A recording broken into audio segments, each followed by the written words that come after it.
امبالا داوي وإمام امبالا صومي ودكام يابسهان يابسكم وامكم يوم الساعة والسلام kabajamtoota fi jaalatamtoota maatiiwwan waaqayyo ijoolleen tawaayidoo hordoftoonni chaayinaalii dhangaa lubbuu miidiyaa bakkaa fi lafa jirtanitti nageenya waaqayyo isiniif haa baay'atu akkam jirtani nagaa kootii galanii fulfinni waaqayyoodhaaf haa ta'u waaqayyoon hunduma keessan bira nagaaf jaalala isaa taasisu baga torbee dhukkubbii gooftaa keenya Yesuus Kiristoos isin ga'e soomni saganni kadhannaan akkam isin bira ana bira hunduu gaariidha waaqayyoof galanni haa ta'u. Guyyaa kana kan waliin laallu waa'ee torbee dhukkubbii gooftaa keenya Yesuus Kiristoosidha jechuudha. Kan waliin laallu torbee dhukkubbii gooftaa keenya Yesuus Kiristoos kana keessa maaltu dhorkama, maaltu immoo hin dhorkamne, maal dhorkama kan jedhuu fi kanneen kana fakkaatan barnoota hedduu kan waliin barannu ta'a. Waan ta'eef hanga xumura sagantaa kiyyaatti hordofaa isiniin jecha warreen chaayinaalii dhangaa lubbuu miidiyaadhaaf haaraa taatan sabiskiraayib gochuudhaan mallattoo bilbilaa tuquudhaan barnoota asirraa isinii darbu yeroo kamiyyuu akka isin bira ga'u taasisaa isiniin jecha warreen immoo kanaan dura hordofaa turtan laayik sheer gochuudhaaniin tajaajilli kun akka bal'atu akka taasistan isiniin jecha kallattiidhumaan jechuudha gara barnoota keenyatti waliin darbina.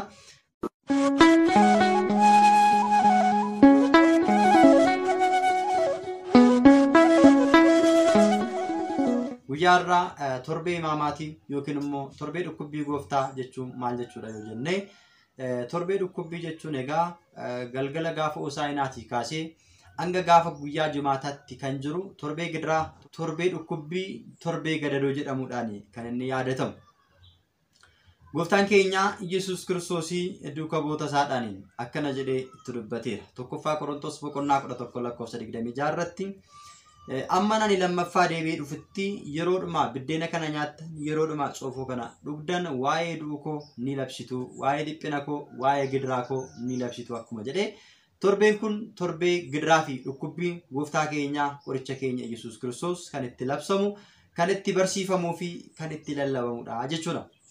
Guyyoonni kunis egaa guyyoota rakkinaa fi gadadoo dhiphinaa jedhamu guyyoota gidiraa jedhamu gidiraa dhukkubbii gadadoo gaafa jedhamu immoo mataa dhukkubsachuu miila dhukkubsachuu mataa bawoo garaa ciniinuu harka dhukkubsachuu osoo hin taane gooftaan keenya Yesuus Kiristoosii garbummaa seexanaatiin qabamanii warra dhiphachaa fi cinqamaa turan ijoollee Addaam hundumaa dhiphina jalaa baasee gara jireenya bara baraatti isaan geessuudhaaf jecha kan isarra ga'e dhiphinaa fi rakkina sana yeroo itti yaadannudha jechuudha. Yeroo kanatti jechuudha macaafa guddaa mana kiristaanaa keenya macaafa imaamaatii yookiin immoo macaafa dhukkubbii gooftaa keenya kan jedhu irratti kan barreeffama hundumtu yeroodhaa yerootti saatitti kan dubbifamanii fi kiristaanni kamuu gara mana kiristaanaatti dhufee yeroo kana keessatti kan sagadu kan kadhannaa taasisuu fi abbootiin mana kiristaanaa kadhannaa isaan taasisan sagada isaan taasisan wajjiniin kan sagadamu akkasumallee kadhannaan kan taasifamudha jechuudha. Yeroo kana keessa gooftaan keenya Yesuus Kiristoosii dhukkubbiiwwan 13dha kan inni keessummeesse. Dhukkubbiiwwan kana keessa yeroo darbee sadi ilaalleerra mataa rukutamuu kabalamuu fi hancufatti tufamu. Arfaffaarratti immoo kan jiru dhangaggaa dhuguudha.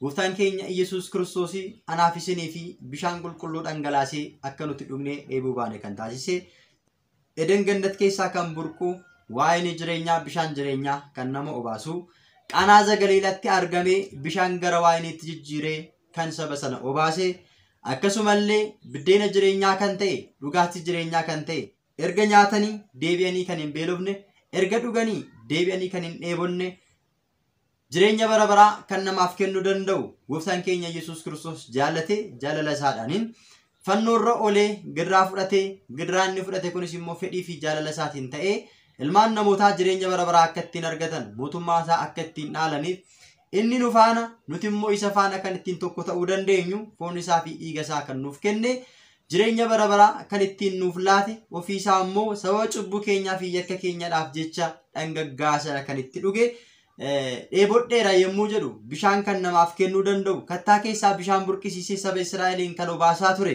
Galaana Eertiraa addaan kutee saba Israa'eliin kan ceesise gooftaan keenya Yesuus Kiristoos dheebodheera yeroo inni jedhutti dhangaggaa obaasaniiru jechuudha. Kan inni dheebote garuu bishaan osoo hin taane biyya lafaarraa jaalala dheebote biyya lafaarraa hojii gaarii dheebote biyya lafaarraatii nageenya dheebote ture. Saba biyya lafaa jiran irraa argachuu waan hin dandeenyeef dheebodheera yeroo jedhan isaan garuu faallaa kanatti bishaan kan namaaf laachuu danda'u dhangaggaa isa obaasanii Kanaafuu torbee gidiraa jedhamee akka lakkaa'amu isa taasise jechuudha. Shanaffaa irratti immoo gooftaan keenya Yesuus Kiristoos ijoollee Addaamii fi Addaamin waggaa 5,500 guutuu daabiloosiin qabamanii gidiraa daabiloos jalatti rakkachaa dhiphachaa reebamaa kan turan bakka isaanii reebicha isaanii isaan irraa kaasuudhaaf dhiphina isaan irraa boqochiisuudhaaf jecha dugda isaa keessaa langeedhaan ni reebame ni rukutame ilaala. Kanaaf dubbii gooftaa keenya Yesuus Kiristoos jedhame inni shanaffaa irratti barreeffame reebamuu isaati jechuudha. Inni ja'affaan immoo qullaa ta'uu isaati. Qullaa keenya nu dhoksuudhaaf jecha gooftaan keenya Yesuus Kiristoos qullaa isaa kan itti dhaabbatedha jechuudha. Addaamii fi Hewaanii Eden Gannat keessa yemmaa jiraachaa turanitti kennaa qabu turani. Gaafa cubbuu hojjetan kennaan isaanii irraa fuudhamee qullaa isaanii ta'ani. Isaanis ni dhokatani, ni sodaatani. Sodaa keenya nurraa kaasuudhaaf dhokannaa keenya keessaatii dukkana keessaa gara ifaatti nu baasuudhaaf jecha gooftaan keenya Yesuus Kiristoos qullaa keenya sana nu dhoksuudhaaf jecha qullaa isaa nuuf dhaabbate jechuudha. Torbaffaa irratti immoo cinaacha isaa eeboodhaan waraanan. Waggaa 5,500 guutuu garbummaadhaan kan qabamanii turan ijoolleen Addaam hundumtuu eeboodhaan kan waraannamaa turan, dhiphachaa kan turan, dhiphina isaanii sana keessaa baasuudhaaf jecha gooftaan keenya Yesuus Kiristoos bakka ijoollee Addaam bu'ee ni waraanname. Yeroo sana Lenginoon namichi jedhamu yeroo gooftaan keenya Yesuus Kiristoos fannoo irra oolutti yeroo reebamutti hin turre. Akkamittiin osoo ani isa reebin isa waraanin hafa jedhee farda isaa irra taa'ee gara fannootti dhufe fannoo jala dhaabbatee cinaacha isaa eeboodhaan waraane. Cinaacha isaa keessaa bishaan dhiigni ni dhangala'e. Dhiigni isaa ija isaarra bu'e. Namichi sun yeroo sanatti jaamaa ture. Dhiigni isaa ija isaarra gaafa bu'u ija isaa jaamaa sana isaa bane. Waraanamee kan waraansa nama keessaa buqqisu, waraannamee madaa namaa kan fayyisu, waraannamee jaamaa kan banu waaqni keenya gooftaan keenya Yesuus Kiristoos anaaf isiniidhaaf jecha kan itti waraanname waan ta'eefiyyuu nuuf jecha gidiraa kan itti simate waan ta'eef yeroo kana torbee gidiraa torbee dhukkubbii jennee yaadanna. 8ffaa irratti kan kaawwamee jiru waggaa 5,500 guutuu ijoolleen Addaamii haxxummaa daabiloosiin hidhamanii Siyoolii keessa kan turani hidhaa isaanii hiikuudhaaf jecha Siyoolii keessaa gara gannataatti deebisuudhaaf jecha jireenya isaaniif kennuudhaaf jecha gooftaan keenya Yesuus Kiristoos harkoota isaa qulqulluu sana Yihuudoonni duubatti hidhanii isa reebanii duubatti hidhame hidhaarraa nu hiikuudhaaf kiyyoorraa bilisa nu baasuudhaaf jecha ni hidhame. Inni salgaffaan hanga dhumaatti hanga 13tti kan jiran immoo gooftaan keenya Yesuus Kiristoos yeroo fannoo irra oole sana bismaarota 5 waraanname. Saadoor, Alaadoor, Daanaat, Adeeraa fi Roodaas kan jedhamaniin gooftaan keenya Yesuus Kiristoos ni waraaname. Walumaa galatti dhukkubbii gooftaa keenya Yesuus Kiristoos 13 jedhamanii isaan kun galmaanii kan jiran yeroo kana yeroo gadadoo yeroo dhiphinaa jennee yaadachaa dhukkubbii isaa kana dhukkubbii keenya taasifannee fudhannee gaddaan gara waaqayyootti deebi'uun barbaachisaadha jechuudha. Torbee gidiraa kana keessa wantoonni hin eeyyamamne gabaabsinee muraasa isaanii gaafa laalluu nagaa wal gaafachuun, wal dhungachuun, harkaanis ta'ee gateettiidhaan walitti bu'anii harka wal fuudhuun gonkumaan danda'amu. Sababiin isaa maaliif yoo jenne Yihuudaan gooftaa keenya qoricha keenya Yesuus Kiristoos dabarsee kan inni kenne nagaa gaafachuudhaani. Kan hin dhungadhu isadhaati isa ta'uusaa beekaa qabadhaa jedhee mallattoodhaan Yihuudoota wajjiniin kan irratti walii galan dhungoodhaan waan ta'eef. Dhungoon kun dhungoo jaalalaa miti, dhungoo ammeenyaati. Dhungoo sobaati, dhungoo dabaati. Jaalala kan of keessaa hin qabne kan daabiloosidha waan ta'eef namni yeroo kanatti wal dhungatu nagaa wal gaafatu kamiyyuu akka Yihuudaatti ilaalama. Kanaafuu yeroon kun yeroo gidiraa, yeroo dhiphinaa, yeroo gammachuu osoo hin taane yeroo gaddaati waan ta'eef yeroo kanatti kan itti nagaa wal gaafannu yeroo nageenyaa osoo hin taane yeroo gidiraati waan ta'eef nagaa wal gaafachuun harka wal fuudhuuf wal dhungachuun gonkumaan hin danda'amu. Qarshii 30 erga walii galee booddee barsiisaa koo nagaa jirtaa jedhee Yihuudaan gara gooftaa isaatti dhiyaatee dhufee gooftaa isaa dhungate. Isaan booddee Yihuudoonni isa ta'uu isaa beekanii isa qabatan. Yeroo jalqabaatti diinni keenya daabiloosii Hewaaniin yaa Hewaan nagaan siif haa ta'u jechuudhaaniin gara Hewaanitti dhiyaatee nagaa gaafatee ture. Nagaan sun nagaa dabaa, nagaa jallinaa, nagaa sobaati. Nagaa erga gaafatee hiccitii keessa ishee jiru baasise. Waaqayyoon maal sin dhoorke jedhee gaafa gaafatu isa bala sin nyaatinaa nuun jedhe. Yoo isa nyaattan waaqa taatu kanaaf isin dhoorka jedhee nama nagaa fakkaatee nagaa gaafatee dhufe garuu hiccitii keessa ishee jiru waaqayyoo fi isheen waliin beekan sana baasisee erga isa baaseen booddee immoo akka isheen iccitii sana akka isheen immoo abboommii sana diigdu taasise. Kanaafuu nageenya amma gaafatamu kun nagaa dabaa malee kan jaalalaa waan hin taaneef yeroo kana nagaa wal gaafachuun hin barbaachisu. Inni lammaffaan fannoo dhungachuun hin danda'amu. Fannoo dhungachuun kan hin danda'amnee fi fannoo jechuun bara kakuu moofaa keessatti meeshaa adabbii namootaa ture. Yeroon kun immoo akka kakuu moofaatti ilaalama. Meeshaa adabbii sana immoo yeroo kana dhungachuun hin danda'amu. Kanaafuu amma fannoo dhungachuun dhungachiisuunis gonkumaa hin danda'amu. Fannooni gooftaan keenya Yesuus Kiristoos erga irratti fannifame dhiiga isaa qulqulluu erga irratti dhangalaase kaleesha kakuu moofaa keessatti biyyoota akka Faaris keessatti namoonni irratti adabamanii kan du'an namoonni kan ittiin du'aa turan kan ittiin adabamaa turani adabbii daabiloos taasise diina keenya daabiloosiin fannoo jalatti erga ittiin adabe nuuf immoo mallattoo nageenyaa mallattoo bilisummaa nu taasise. Fannoon humna keenyadha. Humni keenya fannoo isaati. Warri Yihuudootaa saganuuti immoo itti amanna. Warri itti amannus ittiin fayyina. Fayyineerras jennee waa'ee fayyuu keenyaa kan ittiin labsinu mallattoo nageenyaa waan ta'eef yeroon kun immoo yeroo nageenyaa osoo hin taane yeroo gidiraaf dhiphinaa waan ta'eef fannoo dhungachuun dhungachiisuunis gonkumaa hin danda'amu jechuudha. Inni sadaffaan immoo guyyaa kamisaarraa kan hafee sirni mana kiristaanaa keenyaa sirni qiddaasee yookiin sirni qulqulleessaa fi sirni cuuphaa, sirni kidaanii, sirni fitaatii, sirni gaabbii laachuu fi fudhachuu akkasumallee sirni gaa'ilaa hin jiru jechuudha. Sababiin isaa maaliif yoo jenne yeroon kun akka kakuu moofaatti ilaalama waan ta'eef. Gaafa kamisaa garuu gooftaan keenya Yesuus Kiristoos cuuphaa kan itti hundeesse, kadhannaa kan itti bu'uure fi akkasuma fooniif dhiiga isaa kan itti hundeesse waan ta'eef namni gaabbii galee qulqullaa'ee kamuu fooniif dhiiga isaa fudhachuu ni danda'a. Warri gaabbii galee qulqulloofne cubbuu irraatii bilisa baane fooniif dhiiga Waaqayyoo fudhannee gammachuudhaan Waaqayyo keenya wajjin tokkotti ta'uu ni dandeenya jechuudha. Isaan booddee garuu gaafa jimaataa hin danda'amu. Gaafa jimaataa kiristaanni kamuu mana qulqullummaa deemuudhaan guyyaa sana mana kiristaanaa keessatti abbootiin mana kiristaanaa kan isaan dubbisan waa'ee dhukkubbii gooftaa keenya Yesuus Kiristoos kan nu yaadachiisan sagalee Waaqayyoo dhaggeeffachaa abbootiin kiraa laayisu yookiin immoo yaa Waaqayyo maaloo nu dhiisi jedhanii yommuu kadhatan nuuf dhiisi jennee kadhachaa sagadaan gara Waaqayyootti boohaa yeroo itti dabarsinuu fi akkasumallee gooftaan keenya Yesuus Kiristoos lubbuu isaa dabarsee laatee lubbuu isaadhaan gara si'oolii bu'uudhaan warra si'oolii keessa jiran si'oolii barbadeessee gara gannataatti erga dabalee yookiin immoo erga deebisee foon isaadhaan gara awwaalchatti erga bu'eetiin booddee amma gaafa du'aa ka'umsaatti namni kamiyyuu egaa akkuma Yaaqoob Yohannisii fi giftiin keenya durboon Maariyaam amma gooftaan du'aa ka'utti nyaatas dhugaatis nu barbaachisu jedhan namoonni Waaqayyo isaan gargaaree fi kan danda'an fedhiidhaan hanga du'aa ka'umsa gooftaatti nyaatas ta'e dhugaatis lagachuun ni danda'ama jechuudha. Kanaaf egaa yeroon kun yeroo gidiraa ta'uusaa yeroo dhukkubbii gooftaa ta'uusaa kan itti yaadannu ta'uusaati. Inni arfaffaan immoo gaabbii kennuus ta'e fudhachuun hin danda'amu. Yeroon kun yeroo gaabbii miti. Yeroon kun yeroo rakkinaati. Yeroo gadadooti. Kakuu moofaa keessa gaabbiin hin turre. Gooftaan keenya Yesuus Kiristoos kakuu haaraatti erga dhufee booddee deemaa mataa keessan lubattuuf agarsiisaa jedhee namoota gara gaabbiitti kan ergee fi gaabbii kan bu'uure waan ta'eef. Amma garuu kakuu moofaa keessa akka jirutti waan lakkaamuuf gaabbiin hin bu'uureffamne.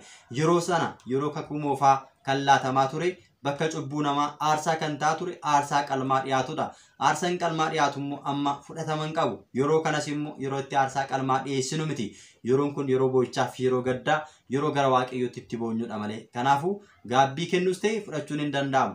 Namoonni kanaan dura gaabbii hin galle kanaafuu maal goona ree jettanii gaafii gaafattanii fi abbootiin mana kiristaanaa keenya gaafa hosaayinaa kiristaanonni hundumtuu bakka walitti qabamanii jiranitti kadhannaa taasisaniiru. Warra amma jiraniif warra du'anii fi amma imaamaatiin keessaa ba'utti yookiin torbeen dhukkubbii dhumuttis warri tasa boqotanii fi walumaa galatti kadhannaa hiikamsaa yookiin fitaatii taasisaniitu jiru jechuudha. Namni kanaan booddee boqotu hanga gaafa du'aa ka'umsa gooftaatti fitaatii yookiin immoo hiikumsa argachuu hin danda'u. Sababiin isaa gaafa dilbataa torbee 8ffaa gaafa hosaayinaa abbootiin kadhannaa taasisaniiru waan ta'eef jechuudha. Kadhannaan isaan gaafa nuuf taasisan hanga gaafa du'aa ka'umsa gooftaatti nu fayyadaa.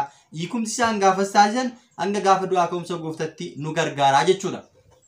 Kanaafuu amma kan nurra jiraatu namni kamiyyuu yeroo kadhannaa isaatti kiristaanni tokko guyyaatti yeroo torba kadhata.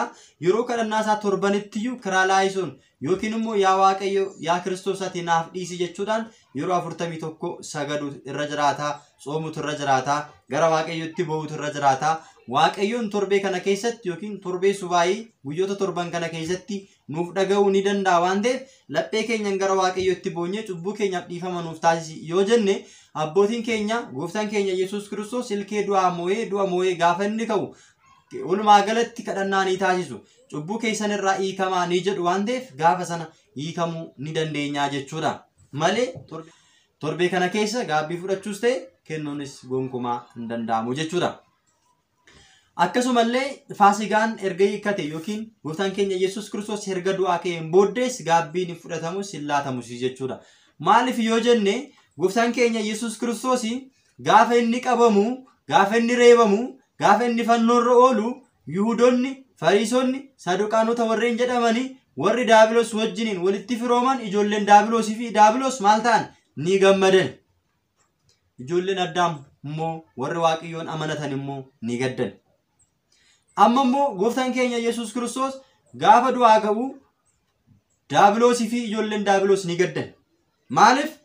Du'aa ka'umsa gooftaatiin kan barbadaa'e aangoo diinoti barbadaa'e kiyyoo diinatu ciccite iccitii diinatu ba'e ijoollee Daabiloos ni qaana'ani ijoolleen Addaam ni bilisooman.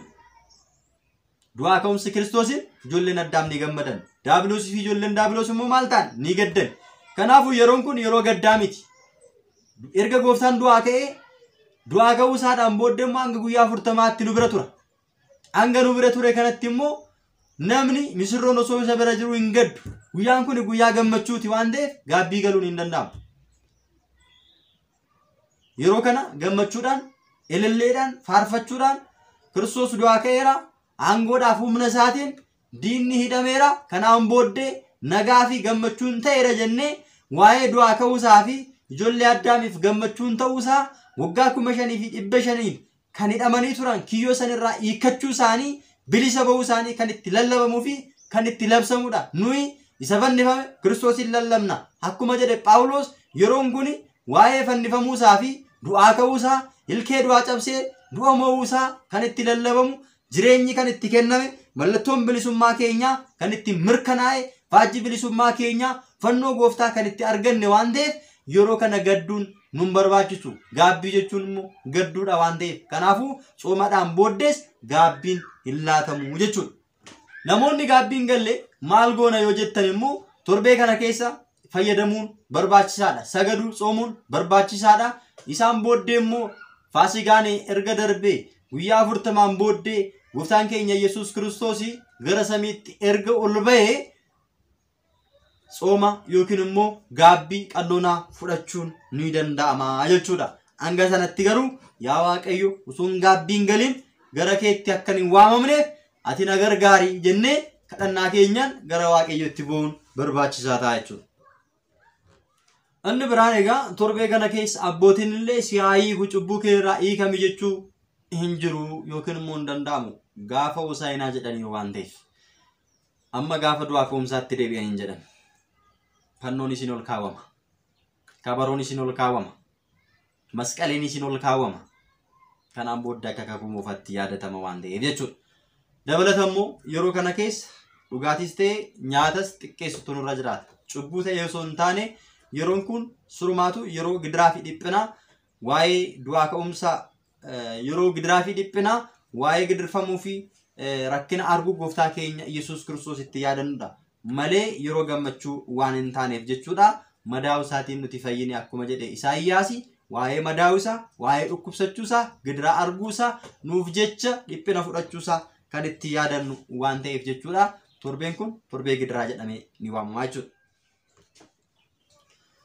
Gaafa barnoota keenya gabaabsinu egaa walumaa galatti gaafa guyyaa kamisaa cuuphaan kan itti bu'uureffame kadhannaan kan itti bu'uureffame akkasumallee fooniif dhiigni Waaqayyoo sirni qurbaanaa kan itti hundaa'e yookiin itti bu'uure waan ta'eef namni kanaan dura gaabbii galee qannoonaa fudhatee ture jechuudha. Osoo imaamaatiin hin galin fooniif dhiiga Waaqayyoo fudhachuu ni danda'a jechuudha. Gaafa jimaataa immoo kiristaanonni hundumtuu mana kiristaanaatti walitti qabamanii waa'ee gidiraa gooftaa keenya Yesuus Kiristoos irra gahee sagalee guddaa mana kiristaanaa keenyaatiin abbootiin dhageessisan dhaggeeffachaa sagadaa kan oolludha jechuudha.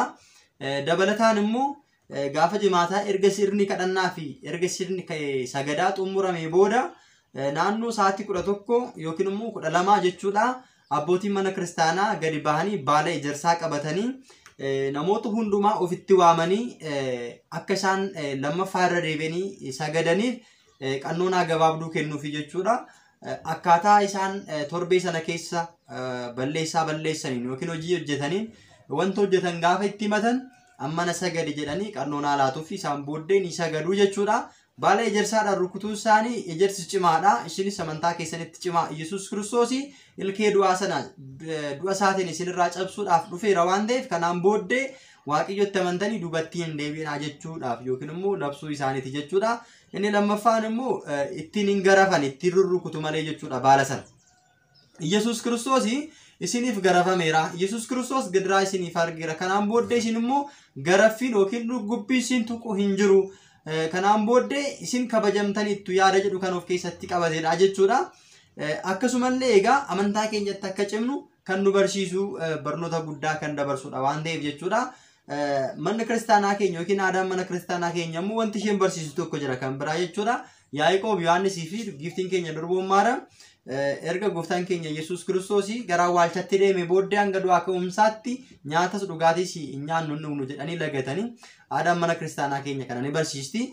Akkasumallee namoonni tokko akkuma isaan taasisan kana ni taasisna jedhanii hanga gaafa du'aa ka'umsaatti kan turan ni jiru. Kana gochuun isaanii immoo gidiraa gooftaa keenya Yesuus Kiristoos yaadachuu isaanii agarsiisa jechuudha. Galaatiyaa boqonnaa 3 lakkoofsa 1 irratti fuula keessa fuulduratti Kiristoos akka fannifame akka deebitanii irraanfattanii fi maaltu qoricha isinitti godhe akkuma jedhamee barreeffame waa'ee fannifamuusaa kan itti irraanfannu osoo hin taane torbeen kun torbee itti waa'ee fannifamuusaa waa'ee gidiraasaa dhiphinasaa rakkoo inni anaaf isiniif jecha arge kan itti yaadannudha waan ta'eef jechuun torbeen kun torbee dhukkubbii yookiin gidiraa jedhamee ni waamama jechuudha. Barnoonni hafan jiru jechuudha waa'een torbee dhukkubbii guyyaa wiixataatii kaasee hanga gaafa qadaamshuuritti yookiin immoo hanga du'aa ka'umsa gooftatti guyyootiin jiran moggaasa mataa isaanii danda'an qabu maal maalidha kan jedhu waliin laalla jechuudha kutaa ittaanu keessatti. Dabalataan immoo torbeedhuma dhukkubbii kana keessa wantoonni biraa wantoota amma kaasee malee kanneen dhorkamanii isinii jiru isaan kanas kutaa ittaanu keessatti waliin kan barannu ta'a jechuudha. Dabalataan immoo ergaan dhumarratti isiniif dhaamu yoo jiraate faasigaan erga bahee yookiin immoo gooftaan keenya Yesuus Kiristoos ayyaana du'aa ka'umsa gooftaa keenya Yesuus Kiristoosiin booddee barnoota addaa tokko isinii qopheessee jira. Innis maal inni yoo jettan jiruu fi jireenya keessan keessatti baay'een keessan gochoota hafuura hamaatiin hidhamtanii jirtu. Baay'een namoota hidhamnee jira jechuudha. Hojjannee barakatan argannu, yaannee bakka yaanne hin geenyu, gaa'illi keenya milkaa'u. Bakka namoonni gaa'illi keessan isin hin milkoofne jireenya keessan keessatti dhiphattan gochoota hafuura hamaatiin qabamtan hafuurri hamaan eessaa dhufa akkamitti nutti dhufa hafuuronni namootaan ergaman maal fa'idha akkamitti ergamu hafuurota ergaman kana immoo jireenya keenya akkamittiin miidhu gosoonni hafuurota hamootaa kun immoo maalidha eessaadha dhufanii akkamitti immoo jireenya keenya keessaa baasuu dandeenya akkamittiin hidhuu dandeenya kadhannaa akkamii taasisuu qabna. Akkasumallee hafuuronni kun gaheen hojii isaanii maalinni kan jedhuu fi kan kana fakkaatan irratti barnoota guddaa qopheessee kan jira jechuudha. Barnoota kana keessatti isinis kan keessatti of ilaaltan. Fakkeenyaaf amala isin guyyaa guyyaatti agarsiistan namni tokko fakkeenyaaf guyyaa guyyaatti amala agarsiisuu qaba. Amalli inni agarsiisu kun maalirraa kan ka'e hafuura maaliitu yoo keessa jiraate amala akkamii agarsiisa? Naxilaan yoo keessa jiraate budaan keessa jiraate matatiin sibsibii matatiin salaabiin hafuuronni seexanoota garaagaraa baay'eedha maqaan isaanii. Hafuuronni akka kanaa yoo nu keessa jiraatan amala akkamii agarsiisna akkamitti immoo nu keessa jiraachuu isaanii beekna yoo nu keessa jiraatan immoo akkamittiin ofirraa ittisuu dandeenya kan jedhuuf kan kana fakkaatan barnoota kana keessatti ilaallaa jechuudha. Egaa as keessatti of ilaaltanii erga maalummaa isaa addaan baastaniin booddee hafuura kana abboomuudhaafis immoo barnoonni mataa isaa danda'e ni jira waan ta'eef isa kana fayyadamtanii jireenya keessan keessaa baasuuf hari'uu jireenya keessan qulqulleessitanii walitti araaramtanii waaqayyo gooftaa keessa wajjin jiraachuu kan barbaaddan egaatii subscribe kan hin goone chaanaalii kana subscribe godhadhaa.